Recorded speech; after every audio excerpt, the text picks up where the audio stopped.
Welcome to News Hour on Som TV, the pulse of the nation. You can follow us on Facebook at Som TV and on YouTube at Som TV Live. Now the major headlines. Aviation Minister's orders withdrawal of Ibom Air complaint against Comfort Emerson.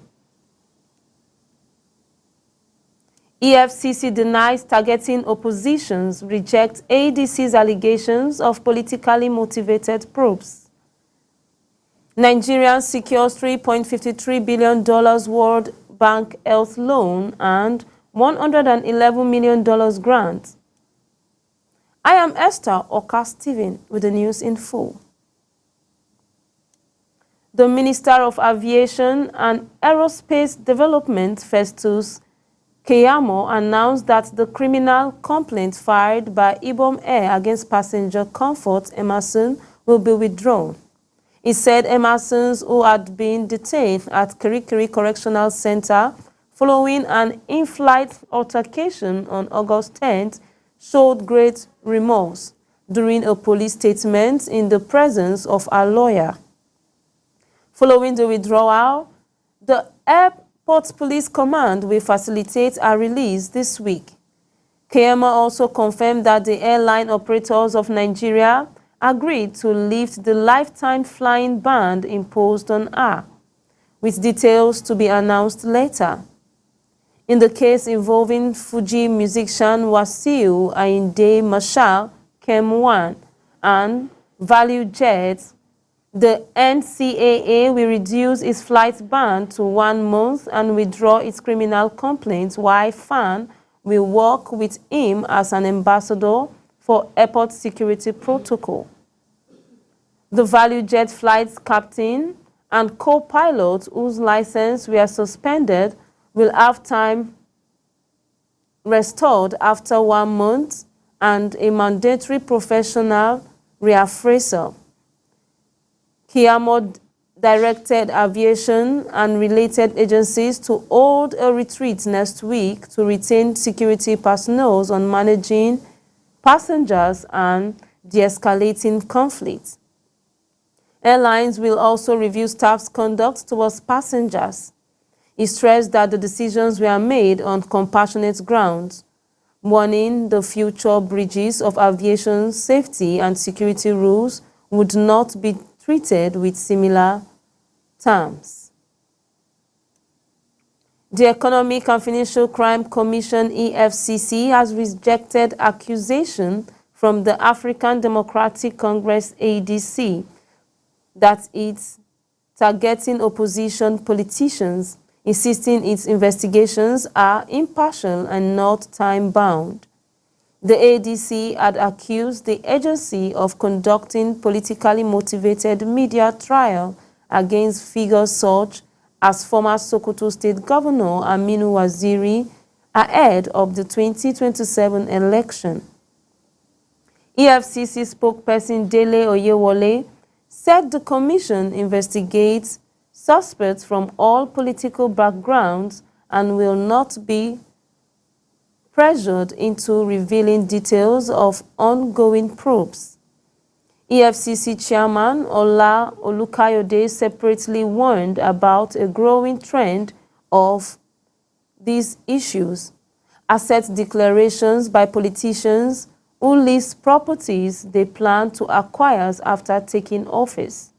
Former Vice President Atiku Abubakar, an ADC leader, condemned Tambuwal's detentions as part of President Bola Tinubu's alleged agenda to weaken the opposition, accusing the government of using anti-graft agencies and political tools.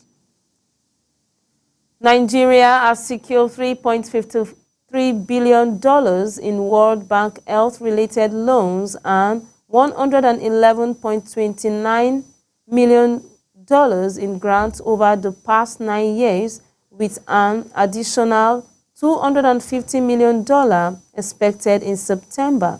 But health professionals say the impact on infrastructure and services remain limited. The loans channeled through federal agencies and projects such as immunizations, maternal health, nutrition, pandemic preparedness, and primary health care saw significant increases during the COVID-19 pandemic. Medical and nursing associations cited poor facilities, inadequate equipment, low staffs, and underfunded primary healthcare centers as evidence to mismanagement or diversion of funds, with only 16% of approved loans disbursed by mid-2024. Experts urge government to involve frontline workers in need assessment, ensure transparency, and focus on flagship projects to achieve international standards. Nigeria's debt to the World Bank has risen to $18.23 billion, representing nearly 40% of total external debt, even as Nigeria spent $29.29 billion on foreign medical treatment during the Buhari's administration. 16 inmates escaped from the medium security custodial center in Kefi, Nasarawa State, market Nigerian third jailbreak in 2025. The incident occurred after prisoners overpowered guard during the disturbance, injuring 5 officers, 2 critically. Authorities have captured 7 escapees while a manhunt continues for the remaining 9. The Comptroller General of Corrections, Sylvester Ndidi, ordered the investigations and vowed accountability for any staff found in it.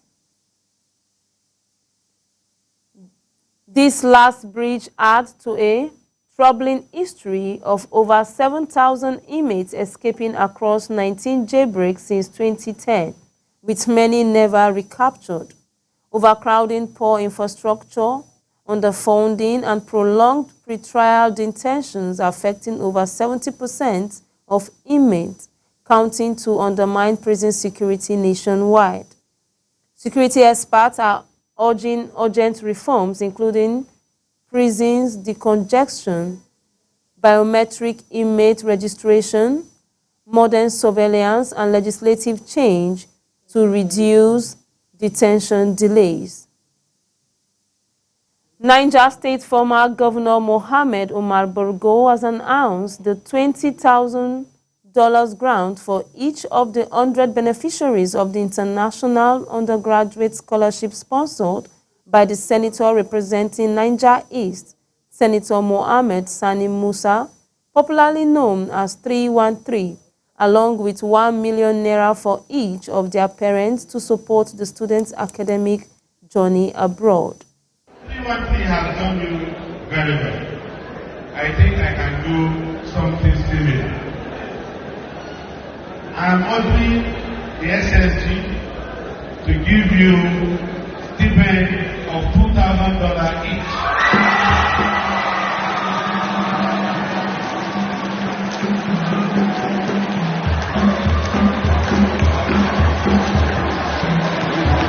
This is to give you comfort. So, and to all your parents for doing the good thing, they also have ₦1 million each.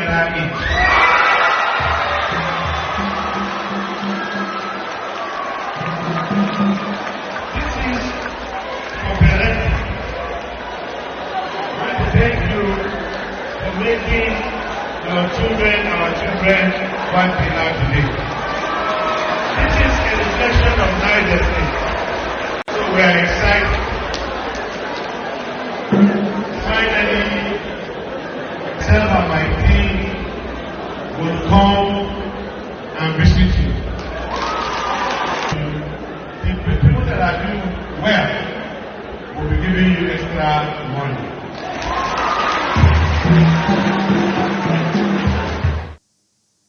Governor of Anambra State, Professor Charles Chukwuma Soludo, on Tuesday declared that he has no apologies for the alliance of President Bola Ahmed Tinubu, despite belonging to different political parties.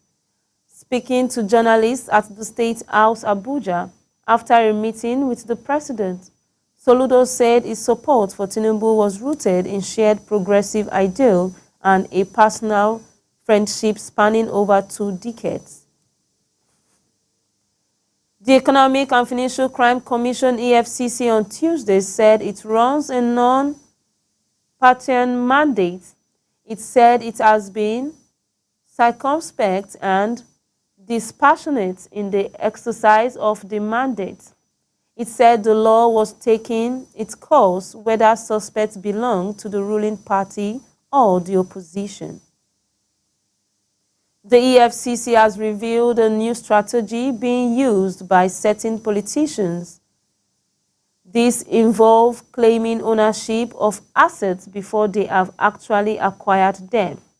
The chairman of the EFCC described how a politically exposed individual reported owing a mansion valued at over 3 billion naira before construction on it had even begun. The chairman of the EFCC, Ola Olukayode, revealed this on Tuesday in Abuja during the introduction of an online tool related to the Code of Conduct for Public Officials. He said, "There is something that I feel hasn't been mentioned at today's event, and I feel that if it has not been put in the code, I think it should be there, going by virtues of the work we do. I will give you an example. There was an investigation we carried out and we discovered something not too strange, but proved the ingenuity and the criminally smart way that some of our politically exposed persons carried out some of the nefarious activities we investigated them for." Dangote Petroleum Refinery Limited has announced a reduction in the ex-depot price of premium motor spirit (PMS) by 30 naira. According to the announcement made by the group chief branding and communication officer Anthony Chejina, the development takes immediate effect. An unspecified number of Boko Haram terrorists have been killed by troops of the Northeast Joint Task Force Operation, which is Operation Adenkai, in a field improved explosive device (IED) ambush along Maiduguri Damasak Federal Highway in Borno State. Director of Public Relations and Information, Air Commodore Ayman Ojodema, said Air Marshal Abubakar revealed this during a courtesy visit to Governor Babagana Zulum of Borno State. The Economic and Financial Crimes Commission (EFCC) has granted former Sokoto State Governor Aminu Tambuwal administrative bail after questioning him over alleged financial misconduct. Tambuwal, who also served as Speaker of the House of Representatives, is accused of fraudulently withdrawing about 189 billion naira during his tenure as governor. We are taking a brief commercial break. Don't go away. We'll be right back.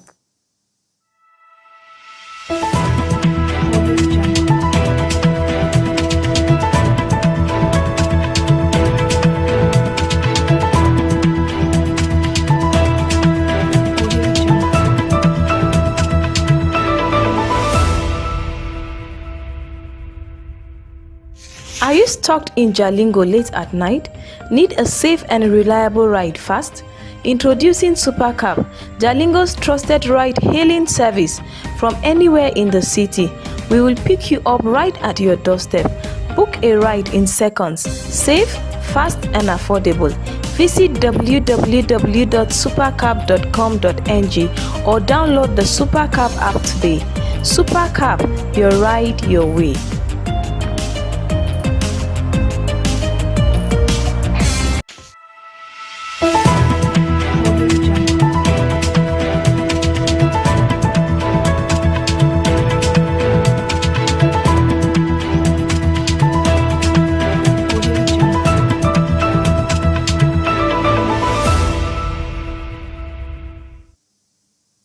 Welcome back.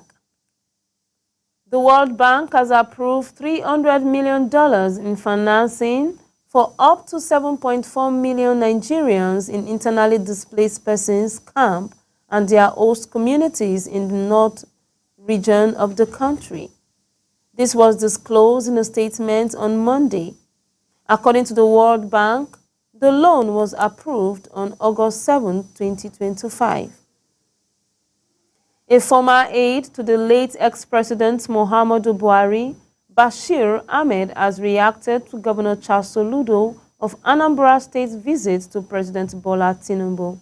Ahmed said Soludo's visit and the inscription on his outfit shows that Tinubu is winning. Soludo had visited Tinubu at the presidential villa in Abuja on Tuesday.